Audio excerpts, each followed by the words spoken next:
Question చూడండి, X value అనేది మనం కనుక్కోవాలి. ఇక్కడ చూడండి 8 into 0.5 ఉంది కదా. So first 20 plus 8 into 0.5 is equal to 12. ఈ డినామినేటర్ అటు పట్టుకపోతే 20 మైనస్ ఎక్స్. సో ఈ 0.5ని 1/2 రాసుకున్నా పర్లేదు. సో ఇప్పుడు ఫర్ ఎగ్జాంపుల్ 8 into 0.5 అని అంటే 1/2 కదా, ఇట్లా 4 వస్తుంది. లేదంటే 8.0.5 అంటే 8ని 0.5 తోటి మల్టిప్లై అయితే సో ఇక్కడ మనకి పాయింట్ ఒక దగ్గర ఉంది కాబట్టి ఇప్పుడు 4 అనేది వాల్యూ వస్తుంది. సో ఇష్టం ఉన్నట్టు చేసుకోండి, సో మీకు కన్వీనియంట్గా ఉన్నట్టు. ఇప్పుడైతే మనకైతే నేనైతే ఇక్కడ ఫ్రాక్షన్ తీసుకొని ఇది 4 అని డైరెక్ట్ రాసుకున్నా. నెక్స్ట్ 12 2 24 అంటే 240, 12 into x 12x.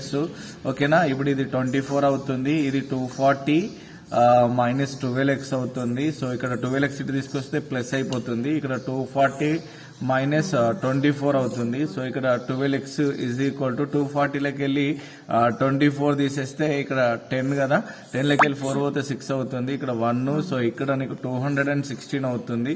So x is equal to ఇక్కడ మల్టిప్లికేషన్ చేస్తుంది కాబట్టి 216కి డినామినేటర్లో వస్తుంది, అంటే డివైడ్ అవుతుంది. సో ఇప్పుడు 12 టేబుల్ తోటి డైరెక్ట్ కట్ చేసుకున్నా పర్లేదు, లేదంటే 2 టేబుల్ తోటి కట్ చేసుకోండి. సో 2 6 12, 2 1 2 8. సో ఇక్కడ 0 వస్తుంది. 2 3 2 5 2 4. ఇప్పుడు 3 టేబుల్లో 3 1.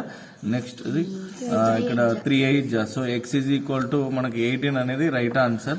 సో అదేవిధంగా మీ క్వశ్చన్ వచ్చేసి 48 minus 12 into 3 plus 9/12 minus 9 division 3 is equal to ఎంత అంటే ఎక్స్ వాల్యూ ఇక్కడ కనుక్కోమంటుండే. సాల్వ్ చేసి కామెంట్ పెట్టండి.